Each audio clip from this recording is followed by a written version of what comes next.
Good morning students, how are you. आज आपकी chemistry की क्लास में हम लोग एक एक्टिविटी करने जा रहे हैं, जिस एक्टिविटी में हम लोग ये जानेंगे कि अगर हमारे पास कोई दो ऐसे सॉल्यूशन हैं जो कि मिसबल है। मिसबल मतलब जो आपस में मिक्स हो जाते हैं। जैसे कि हमने पिछले जो सेपरेशन किया था वो दो ऐसे लिक्विड्स का या दो ऐसे सब्सटेंसेस का किया था जो कि इमिसबल थे। जैसे कि हमने केरोसिन और लिया था वाटर, तो केरोसिन की लेयर ऊपर बन गई थी, वाटर के नीचे हो गई थी, तो ये हमारे पास इमिसबल लिक्विड्स थी। अब हम जो एक्सपेरिमेंट कर रहे हैं, जो एक्टिविटी कर रहे हैं, वो ऐसे लिक्विड्स के लिए कर रहे हैं जो मिसबल है। मिसबल का मतलब जो आपस में घुल सकते हैं। अब अगर ऐसे लिक्विड्स जो आपस में घुल जाते हैं उनको सेपरेट कैसे करेंगे? देखिए, उनको हम फिल्ट्रेशन तो नहीं कर सकते भाई, फिल्ट्रेशन से तो कुछ होने वाला नहीं है, उसकी लेयर भी नहीं बन सकती है। जो हमने लास्ट प्रोसेस में किया था उसको थोड़ी देर अनडिस्टर्ब रखते हैं, तब भी कुछ नहीं होने वाला है। तो इसको सॉल्व करने के लिए हमारे पास मेथड कौन सा होना चाहिए? तब हम इसके लिए कंडेंसेशन मेथड यूज, भाई कंडेंसेशन इधर होगा, इवेपोरेशन इधर होगा, दोनों का मिक्सअप करना पड़ता है। हम क्या करेंगे, सारे प्रोसेस को इस तरह से तैयार करेंगे कि हमारे पास बर्नर है, बर्नर रह गया था बनाने के लिए, बर्नर से यहाँ पर हीटअप करेंगे। ठीक है, अब देखिए करा क्या है, हमने सारे प्रोसेस को किस तरह से तैयार किया है। हमारे पास कोई एक चेयर है, ये कोई भी स्टिक है या मान लीजिए कोई स्टैंड है, और ये हमारे पास इसका कोई भी बर्नर रखने, इसका स्टैंड है, ये भी स्टैंड है। बर्नर नीचे रखने के लिए उसके ऊपर फ्लास्क रख दिया है हमने, और उसको हमने कंडेंसर ट्यूब जो है हमारे पास, वाटर कंडेंसर ट्यूब है, उससे कनेक्ट कर दिया है, जिसमें ये वाटर है आपका इधर, इसमें यहाँ से आपका कोल्ड वाटर एंटर करता है, यहाँ से आपका जो हॉट वाटर होता है वो निकल जाता है, और इसमें जो वेपर वगैरह होती है वो यहाँ पर कंडेंस होकर इधर बीकर में आ जाती है। अब हमने अपनी एक्टिविटी में दो ऐसे सॉल्यूशंस लिए हुए हैं। मान लीजिए एक हमारे पास जो सॉल्यूशन है, मतलब ये जो सॉल्यूशन है किस किस चीज़ का है, ये है एसीटोन का और वाटर का। एसीटोन हमारे पास और वाटर दोनों ही मिक्सअप करके इसमें हमने लिए हुए हैं। अब क्या होगा, धीरे धीरे जब हम इसको गर्म करेंगे, हीटअप करेंगे, तो देखिएगा जो आपका इसका बॉइलिंग पॉइंट होता है एसीटोन का इन कंपेरिजन टू वाटर, वो कम होता है, जिसकी वजह से जब हम इसको हीटअप करते हैं तो इसमें जो कीटोन, जो आपका एसीटोन होता है, वो पहले वेपर की फॉर्म में इवेपोरेट होने लगता है, वेपर की फॉर्म में आ जाता है, यानी कि पहले ही वो गैसेस स्टेट में आने की कोशिश करता है, जबकि वाटर वही रह जाता है। तो हम उस टेम्परेचर को वहीं पे लॉक करके उतने ही टेम्परेचर पर उसको क्या करते रहते हैं, मतलब इतना टेम्परेचर इंक्रीज नहीं होने देते हैं जिससे कि वाटर भी इवेपोरेट होने लगे। तो वाटर के इवेपोरेशन पॉइंट से नीचे रखते हुए इस एसीटोन के इवेपोरेटिंग पॉइंट तक ही हम क्या करते हैं, इसको इवेपोरेट करते हैं, वाटर को उसको हीटअप करते हैं, यानी कि इसको गर्म करते हैं। तो क्या होता है, यहाँ से वाष्प यानी कि जो भी वेपर होती है वो एसीटोन की निकलती है। निकलने के बाद वेपर, अब ऐसा यहाँ तो वेपर रुकने वाली नहीं है, यहाँ तो सीधे सीधे निकल जाएगी, तो ये धीरे धीरे इसमें आती है। फिर यहाँ पर आते ही क्या होता है, यहाँ से ठंडा पानी जाता है, और ये यहाँ पर कुछ देर के लिए रुकती है। जब ठंडा पानी आता है तो ठंडे पानी की वजह से इसका टेम्परेचर डाउन हो जाता है। तो जब वेपर का टेम्परेचर डाउन होगा तो गैसेस स्टेट से कौन से स्टेट में आएगी, पहले तो वो लिक्विड स्टेट में आएगी। तो लिक्विड स्टेट में आकर यहाँ बीकर पर रुक जाती है। अच्छा, आपने एक सीधा सा एग्जाम्पल और देखा होगा, हम आसपास में कहीं शिवालिक या मेंथा वगैरह की जो फैक्ट्रियाँ होती हैं, उसमें भी एक बड़ा सा कंडेंसर लगा हुआ होता है, उसमें भी घूम घूम के यही प्रोसेस होता है। तो ठंडा आपका पानी डाला जाता है, कोल्ड वाटर डाला जाता है, हॉट निकलता रहता है। तो वहाँ पर भी जो उसकी इवेपोरेशन होती है, इवेपोरेट होता है, इवेपोरेशन की फॉर्म में जो आपका वेपर के फॉर्म में निकल के आता है, इसका ऑयल जो वगैरह आता है, उसको कंडेंस करके फिर नेक्स्ट बीकर में लिया जाता है। सेम प्रोसेस यहाँ पर अप्लाई करना है। देखो उसमें कंडीशन क्या होती है, इसमें लेयर बन जाती है, वाटर की अलग बन जाती है, ऑयल की अलग बन जाती है। यहाँ पर लेयर नहीं बननी है, यहाँ पर तो सिर्फ सीधे सीधे सेपरेट हमने वही करना है। तो हम सबसे पहले क्या करेंगे, हमारी एक्टिविटी में फर्स्ट स्टेप होगा, take a solution of acetone and the water in flask, flask में हमने लेना। ठीक है, नंबर 2 प्रोसेस होगा,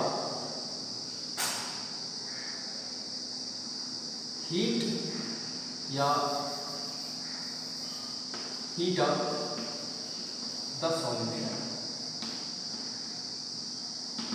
सॉल्यूशन को क्या करना है, हमने हीटअप करना है। तो जैसे ही सॉल्यूशन हीटअप होगा, वेपर निकलेगी। ठीक है। नंबर 3 होगा collect the vapour of acetone in condenser tube. Condensation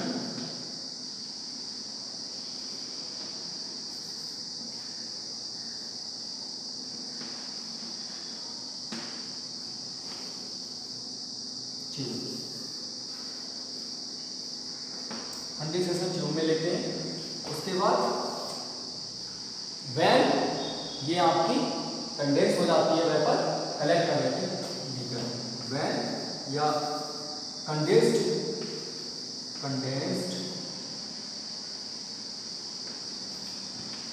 vapour collect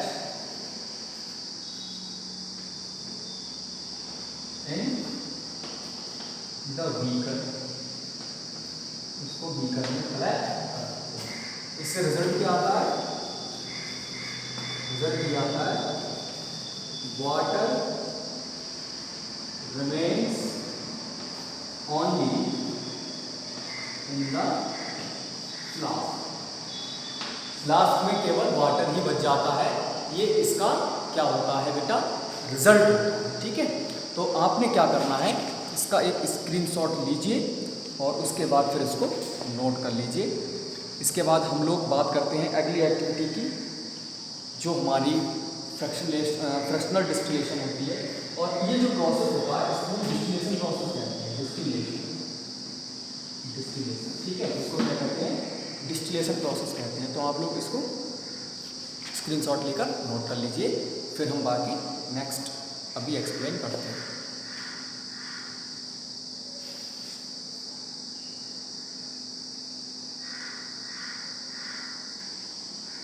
चलिए, इसके बाद हम लोग नेक्स्ट एक्टिविटी पर आएंगे।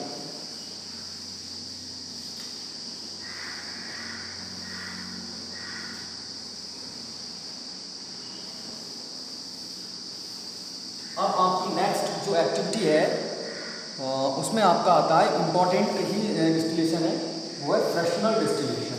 डालिएगा फ्रैक्शनल डिस्टिलेशन या एक्टिविटी नेम ध्यान दीजिएगा, एक्टिविटी। ठीक है, ये है आपकी फ्रैक्शनल डिस्टिलेशन।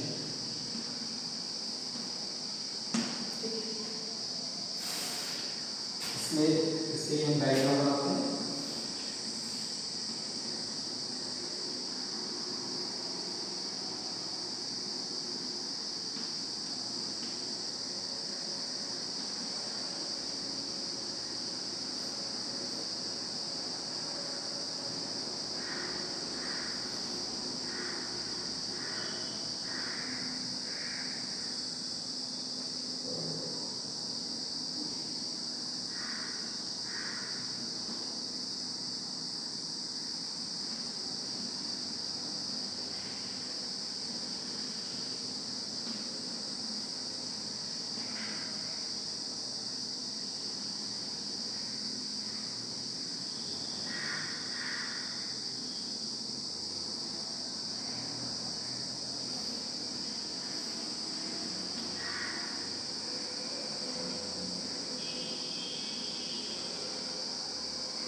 ये आपके पास कॉर्क है,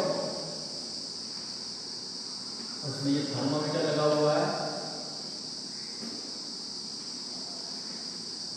ठीक है, ये आपकी इधर से कंडेंसर ट्यूब जाती है।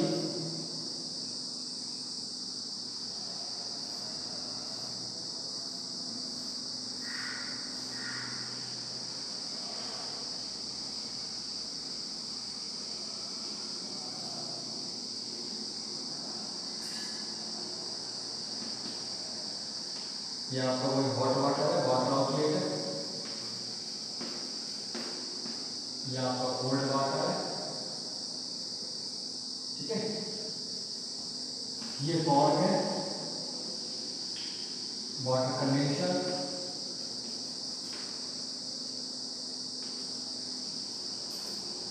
और ये आपने यहाँ पर प्योर लिक्विड कंपोनेंट को, ठीक है, इसमें ले लेना है। ये आपने क्या लिया हुआ है, ये मिक्सचर लिया हुआ है, ठीक है। और ये जो फ्लास्क होती है, डिस्टिलेशन फ्लास्क कहलाती है।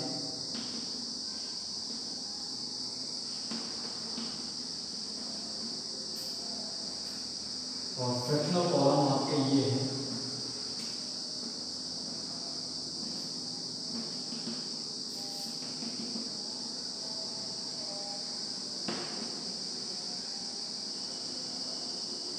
फ्रैक्शनल कॉलम, ठीक है। ये आपकी कुछ इस तरह से डायग्राम दे रखा है, ज़्यादा अच्छा नहीं बना हुआ है, लेकिन आप अपने बुक में देख लीजिएगा, थोड़ा समझ लीजिएगा कि किस तरह से इसका प्रोसेस होता है। अब किस तरह से करेंगे सारी चीज़ें हम लोग हम अभी आपको डिस्कस, तो देखिएगा इसमें थोड़ा सा जो भी होता है वो समझ लीजिए इस एक्टिविटी में।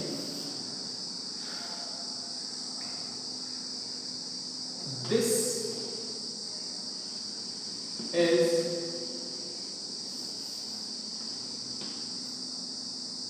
fractional distillation, fractional distillation,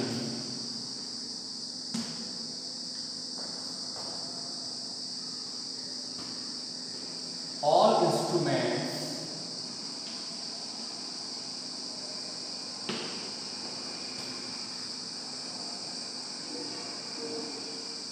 and process, this is fractional distillation, and all instruments in it and all instruments and process are given by some examples like to separate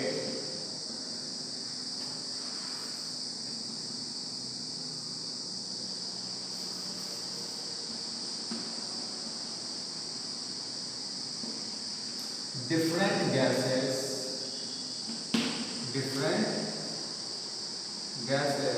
from the air, air से आपको different gases निकालनी है, तब आप इनका use कर, इसका process का यूज करते हैं। This process is used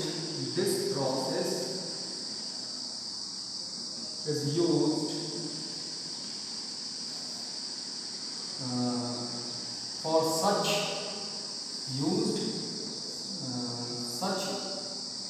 substances whose boiling point difference is 25 degree Kelvin, जिनका जो बॉइलिंग पॉइंट होता है is less than 25 degree, is less than 25 degree Kelvin, only not degree Celsius, Kelvin degree Celsius degree नहीं होती, only 25 Kelvin। ऐसे दो या दो से अधिक आपके सबस्टेंसेस जिनके बॉइलिंग पॉइंट्स में डिफरेंस जो होता है वो 25 केल्विन से कम ही होता है, ज़्यादा वालों के लिए प्रोसेस अप्लाई नहीं होता, तो उसको हम किस प्रोसेस से करते हैं, ठीक है। अब होता क्या है इस प्रोसेस में समझ लीजिए, जबकि हमारे पास अगला आने वाला है ईयर को कैसे ऑब्टेन करते हैं वो भी हम लोग पढ़ेंगे, ठीक है। तो हम यहाँ पर समझ लेते हैं कि होता क्या है। जब हम यहाँ पर कोई दो चीज़ें ऐसी ले लेते हैं जिनका बॉइलिंग पॉइंट 25 डिग्री 25 डिग्री के आसपास ही रहता है, जिनके 25 केल्विन के आसपास ही रहता है, फिर जब हम इसको बर्नर के थ्रू हीट अप करते हैं तो यहाँ से टेम्परेचर को यहाँ मेजर करके रखते हैं कि यार 25 डिग्री से ज़्यादा ना हो जाए, ठीक है, 25 केल्विन से ज़्यादा ना हो जाए, तो हम उसके टेम्परेचर को यहाँ से मेंटेन करके रखते हैं। इसकी फ्लो को इसकी जो लाइट है उसको हम देख लेते हैं, मतलब इसकी बात करें चैन को या ज्वाला को ज़्यादा घटा के बढ़ाते हैं, तो क्या होगा, जैसे ही हीटअप होता है यहाँ के बाद ऊपर थर्मोमीटर हम देखते रहते हैं, जिसका बॉइलर पॉइंट कम होता है वो पहले चला जाता है, फिर कंडेंस होकर इधर आ जाता है, बाकी नीचे वापस आ जाता है। तो फ्रैक्शनल डिस्टिलेशन यानी छोटे छोटे टुकड़ों में तोड़ तोड़ के इसको करा जाता है इस प्रोसेस के थ्रू। तो इसमें हमने क्या क्या चीज़ इंपॉर्टेंट थी वो आपको बतानी थी, वो देखिए लिखी हुई है हमने। तो इसको मैं अब रफ कर देता हूँ, ठीक है। इसका स्क्रीनशॉट लेके आप इसको नोट कर लीजिएगा। और मैं सोच रहा था अभी अगली एक्टिविटी करा देता आपको, लेकिन अब वीडियो की फिर लेंथ ज़्यादा हो जाएगी, तो हम लोग बाकी का जो डिस्कशन होगा वो बेटा कल करते हैं। और आज के लिए बस इतना है, ठीक है। Thank you.